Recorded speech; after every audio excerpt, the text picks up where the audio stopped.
जय हिंद। आज हम लोग पढ़ने वाले हैं कि अक्रिय गैस का यूज करके इलेक्ट्रॉनिक विन्यास कैसे लिखते हैं, क्योंकि हमने पिछले क्लास में पढ़ चुका है कि इलेक्ट्रॉनिक विन्यास लिखते कैसे हैं, कक्षाओं में इलेक्ट्रॉन ज्ञात करते कैसे हैं, ये बात हमने पिछले वीडियो में पढ़ चुका है। आज हम लोग बात करने वाले हैं कि अक्रिय गैस का यूज करके इलेक्ट्रॉनिक विन्यास लिखते कैसे। सबसे पहले हम लोग बात करने वाले कि अक्रिय गैस होता क्या है। बोलता वह गैस जो साधारणतः रासायनिक अभिक्रिया में भाग नहीं लेती है। बात क्या है, रासायनिक अभिक्रिया में क्या होता है, यानी जिसमें परिवर्तनशील नहीं होता। रासायनिक अभिक्रिया में होता है परिवर्तन, रासायनिक में कोई केमिकल परिवर्तन ना हो। वो कौन सा गैस है? Helium, neon, argon, krypton, general. वह गैस जो रासायनिक अभिक्रिया में भाग नहीं लेता, सिंपल करता है कि हम मुक्त अवस्था में रहते हैं। कैसे अवस्था में? लिखो, नीचे लिखा हुआ होगा, वह मुक्त अवस्था में पाया जाता है या स्वतंत्र अवस्था में पाया जाता है, यानी किसी से क्रिया नहीं करेगा। तो कैसा अवस्था में रहेगा? स्वतंत्र अवस्था, यानी मुक्त अवस्था में जिसको कहता है। मुफ्त, यानी ना किसी से लेना है और ना किसी को देना। बोलता हम जी रहे हैं जिंदगी में इस कदर अकेले, न इश्क करेंगे न करेंगे, न इश्क करेंगे और न करने देंगे, न जिंदगी में लड़ेंगे और न लड़ने देंगे। तो यानी सिंपल से उसका कहावत का मतलब है कि ना इश्क करेंगे और ना करने देंगे, जिंदगी में हम जी रहे हैं अकेले, इस कदर न लड़ेंगे न लड़ने देंगे। अक्रिय गैस वह गैस अक्रिय मतलब अक्रिय मतलब क्रिया नहीं करेगा। तो वैसे गैस को क्या कहेंगे? कौन सा क्रिया? रासायनिक क्रिया नहीं करेगा। वैसे गैस को क्या कहेंगे? अक्रिय गैस। तो कैसा अवस्था में पाया जाता है? मुक्त अवस्था में। ना उससे मतलब मस्त रहो अपनी मस्ती में, आग लगे बस्ती में, ना उससे दूसरे से मतलब ही नहीं है, न लेना है न देना है, क्योंकि उसकी बाह्य कक्षा में लुईस बोलता है कि जिसकी बाह्य कक्षा में 8 इलेक्ट्रॉन होता है वो फुलफिल्ड होता है, और उसकी बाह्य कक्षा फुलफिल्ड होता है और वो क्या होता है? स्टेबल, अस्थायित्व होता है। तो इसमें सारे को जब लिखेंगे हीलियम को छोड़कर, इसका उदाहरण है helium, neon, argon, krypton, xenon, radon, ये इसका उदाहरण है। इसमें जिसका भी लिखेंगे हीलियम को छोड़कर बाकी सबको का इलेक्ट्रॉनिक विन्यास जब लिखेंगे तो उसका बाह्य कक्षा में यानी बाहरी कक्षा में 8 इलेक्ट्रॉन आएगा। क्यों? क्योंकि ये मुक्त अवस्था में पाया जाता है। जिसका बाह्य कक्षा में 8 इलेक्ट्रॉन आता है वह स्टेबल होता है, यानी उसकी पेट भरा हुआ था ना। और जिसका पेट भरा हुआ होगा, समझ लो कि हमें 8 रुपया की आवश्यकता है, हमारे पास 8 रुपया है, ना किसी से लेंगे या ना किसी को देंगे। ज़्यादा आ जाए तब भी दिक्कत है, कम हो जाएगा तब भी दिक्कत है। तो कौन कौन है? Helium, neon, argon, krypton, xenon. इसको क्यों रखा गया? क्योंकि इसका भी बाह्य कक्षा जो है फूल है, कि वो कक्षा है फूल है, इसलिए इसको रख दिया गया। तो आप यहाँ तक स्क्रीनशॉट लीजिए, नोट करिए। आगे बढ़ते हैं, इस सारा का इलेक्ट्रॉनिक विन्यास लिखते हैं और इसका यूज करके सारा तत्व का इलेक्ट्रॉनिक विन्यास लिखेंगे। आइए आई होप आपका यहाँ तक नोट हो गया होगा। आइए समझते हैं। वह गैस जो साधारणतः रासायनिक अभिक्रिया भाग नहीं लेता उसे अक्रिय गैस कहते हैं। मतलब केरों से क्रिया उरिया नहीं करेगा, मस्त अपनी मस्ती में, आग लगे बस्ती में, इसका हाल है। यानी अपनी जिंदगी खुद जिएंगे, ना किसी का जरूरत है, ना किसी से कुछ मांगना है, न लेना है न देना। मर जाए जिसको मरना है, अपने तो क्या लड़ना है, सिंपल सी बात है।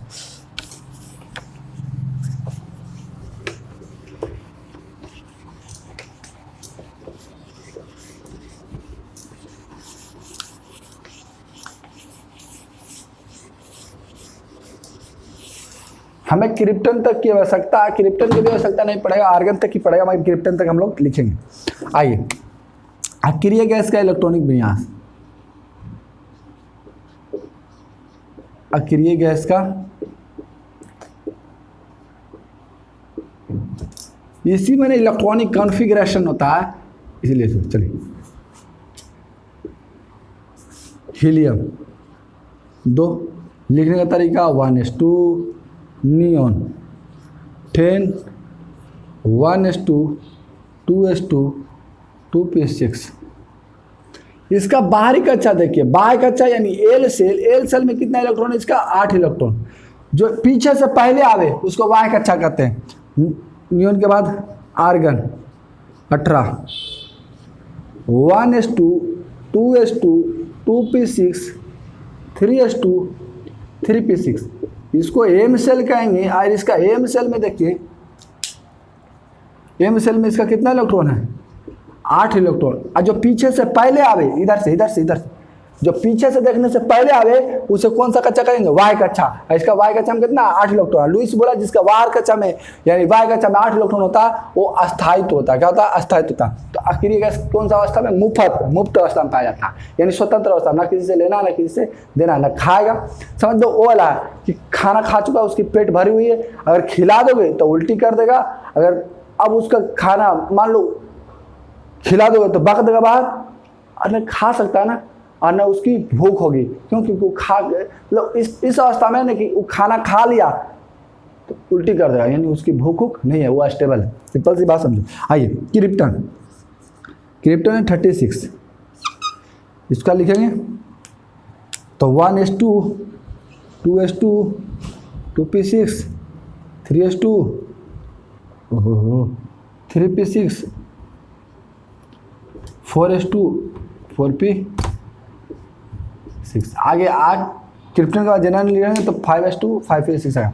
इसकी बाय का अच्छा कौन सा? एन। अब एन में कितना इलेक्ट्रॉन है? 8 इलेक्ट्रॉन। पीछे से जिसका पीछे से 8 इलेक्ट्रॉन है, 8 इलेक्ट्रॉन है तो क्या हो गया? अस्टेबल। और अक्रिय गैस क्या होता है?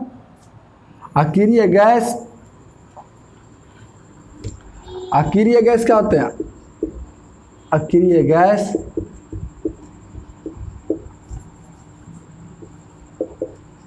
अस्थायित्व होते हैं, जिसको अंग्रेजी में कहते हैं अस्टेबल होते हैं। अस्टेबल माने ना किसी से लेगा ना किसी से देगा, इसलिए रासायनिक क्रिया नहीं करता। क्रिया कौन करेगा? जिसे इलेक्ट्रॉन की आवश्यकता। अक्रिय गैस को छोड़कर लगभग सारे तत्व क्रिया करते हैं, जिससे क्योंकि आवश्यक है भाई। अब हमें क्रिया में लड़ाई झगड़ा लेन देन, क्यों? क्योंकि मेरे को आवश्यकता है, मेरे को चीनी है तो चाय बनाने के लिए चाय पत्ती नहीं, चाय पत्ती है तो चीनी नहीं, किसी से मांगवे करेंगे तो भैया पैचवा जरिए से चावल बना लेते हैं, कोट के भाई हमारे वाली है ये, उसको पिलाएंगे। चलो यहाँ तक का स्क्रीनशॉट लीजिए, फिर आगे इसका उपयोग करके इलेक्ट्रॉनिक विन्यास लिखते हैं। आई होप यहाँ तक आपको समझ में आया हो। हमें आर्गन तक की आवश्यकता है तो इधर आर्गन तक के लिख देते हैं। इसका उपयोग करके हम इलेक्ट्रॉनिक विन्यास लिखेंगे।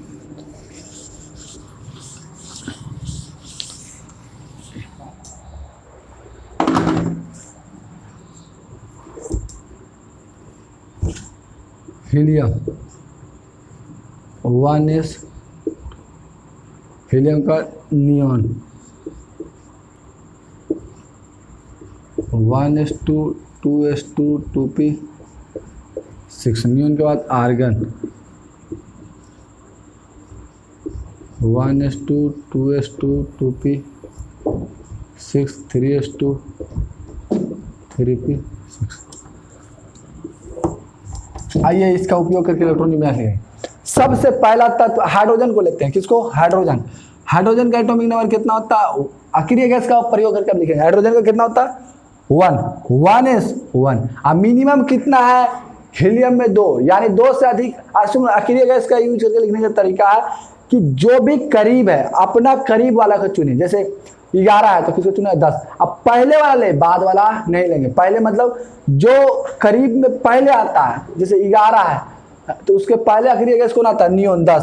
12 है तो कौन आता है? 10। 13 है तो कौन आता है? 10 अक्रिय गैस। 14 10 15 10 15 10, यानी 15 10 नहीं। अब यहाँ से 15 को 18 बनने के लिए कितने इलेक्ट्रॉन चाहिए? 3 इलेक्ट्रॉन, इसलिए क्या बनेगा? आर्गन। चलिए आइए देखते हैं। 1s2 तो इसका अक्रिय गैस का यूज करके लिख नहीं सकते। आइए इसके बाद कौन है? हीलियम के बाद लिथियम है 1s2 2s1। अब 1s2 को हीलियम लिख सकते हैं और इस हीलियम को बंद करके बगल में जो बच गया उसे बोले 2s1 को हीलियम कहाँ लिखे? क्योंकि हीलियम के बाहरी कक्षा में 2 इलेक्ट्रॉन होता है, दूसरी कक्षा में इलेक्ट्रॉन नहीं होता, इसलिए दूसरी कक्षा को हीलियम मत लिख देना भाई। लिथियम के बाद बेरिलियम है 4 1s2 2s2। जैसे ही आया हम कहें हीलियम, और हीलियम के बगल में जो बच गया उसे लिख देते हैं। यही हुआ अक्रिय गैस का उपयोग करके इलेक्ट्रॉनिक विन्यास कैसे लिखते हैं। क्योंकि हमारा पीरियोडिक टेबल में ऐसे लिखा हुआ था, हमको समझ में नहीं आता कहना क्या चाह रहा। तो कहना यही चाह रहा कि यहाँ तक हीलियम तक अक्रिय गैस 1s2 को अक्रिय गैस हीलियम मानिए। हीलियम का उपयोग करके इसलिए लिखे क्योंकि अगर एक इलेक्ट्रॉन त्याग करेगा तो हीलियम बनेगा। हीलियम बनेगा क्यों? क्योंकि हीलियम स्टेबल है। क्योंकि हम अभी पढ़े हैं अक्रिय गैस क्या होता है? अस्थायित्व होता है। ये अपना पोजीशन बना के रखा हुआ है और इसके जैसा सारे तत्व बनना चाहते हैं। सारे बोलते हैं कि हम अक्रिय गैस बनेंगे क्योंकि हमको किसी से क्रिया नहीं करना, लड़ा झगड़ा टेंशन मुक्त। बोलता है कि हमारे पास पैसा हो जाएगा, बिजनेस खड़ा कर लिए, एकदम पैसा हो गया, दुनिया से कोई मतलब नहीं रखना, लड़ना न झगड़ना है। वही वाला हाल है इसका अक्रिय गैस का। अक्रिय गैस का हाल क्या है? दुनिया गलो भाड़ में, दुनिया गई भाड़ में, अपना रहे हाल में, ये वाला हाल है इसका।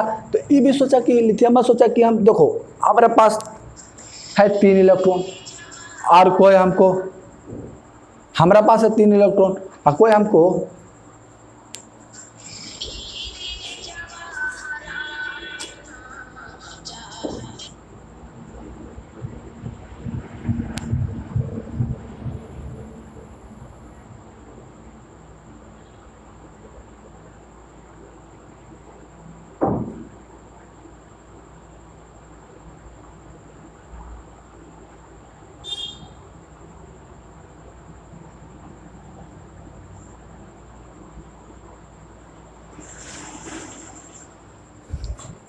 सॉरी कुछ प्रॉब्लम हो गया, चलिए।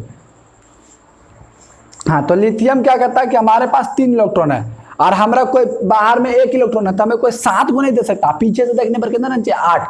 तो एक काम तो कर सकते हैं, हम ही एगो देख के कहा बड़का ने छोटका बनाते हैं हीलियम, वो भी तो स्टेबल है। बोलता नहीं कि देखो हमारा करो से 8 रुपया लेना संभव बात नहीं है, 7 रुपया। एक काम कर, हम ही 1 रुपया उसको देते बेचारा, वो 8 हो जाएगा। हम छोटका कम से कम बड़का कटोरवा नहीं खा सकते, तो छोटका कटोरवा खा के असूल कर लेंगे। तो वही वाला है, बाद में बताएंगे चार्ज कैलकुलेशन में। अब यहाँ तक बेरिलियम का। बेरिलियम के बाद कौन आएगा? Brown 5, 1s2 2s2 2p1। हम जैसी देखें, हम कहें कि पिछला को चुनते हैं, इसको हीलियम कह सकते हैं साहब, और हीलियम के बगल में जो बच गया उसी को ऐसे लिख दो और ऐसे लिखा हुआ होता। अगर आपको नजर आवे तो ब्रॉन इधर इधर इधर देखो लिखा हुआ 1s2s2 और 2p1 लिखा है नहीं, आखिर इसका यूज करके बड़ा बड़ा एलिमेंट को लिख दिया जिसका जगह कम है। आप यहाँ तक नोट करिए, आगे बढ़ते हैं। चलिए, तो कैसे लिखते हैं आप ध्यान देते जाइएगा। क्यों लिखते हैं? क्योंकि हम इससे पता लगा सकते हैं कि कितना इलेक्ट्रॉन त्याग कर सकता है। अच्छा, इसीलिए हाँ, कार्बन 6 1s2 2s2 और 2p2। हमको देखे कि यहाँ कौन मिला, 1s2 को हीलियम लिख सकते हैं। कौन सा क्रिया गैस? तो 1s2 में कौन है? हीलियम। और हीलियम के बगल में जितना बचा है उसको लिख दो। हो तो या ई भी हो सकता है इलेक्ट्रॉन विन्यास, या ई भी होता है। आइए, 6 के बाद हमें 7 नहीं लिखना, क्योंकि नाइट्रोजन है और नाइट्रोजन के लिए 10 करीब है 2 के तुलना में, इसलिए हमें 3 इलेक्ट्रॉन लेगा। तो इसके बाद हमें लिखना पड़ेगा सोडियम। सोडियम का लिखते हैं 11, और सोडियम 11 का 1s2 2s2 2p6 3s1। हम बोले कि करीब वाला चुनना, 11 करीब कौन है? 10। और यहाँ तक नियोन लिख सकते हैं 3s1 हो गया। 11 के बाद magnesium 12, magnesium 12 1s2 2s2 2p6 3s2। हम बोले करीब वाला चुनिए, यहाँ से यहाँ तक नियोन लिख सकते हैं। नियोन के बाद कौन बचा? 3s।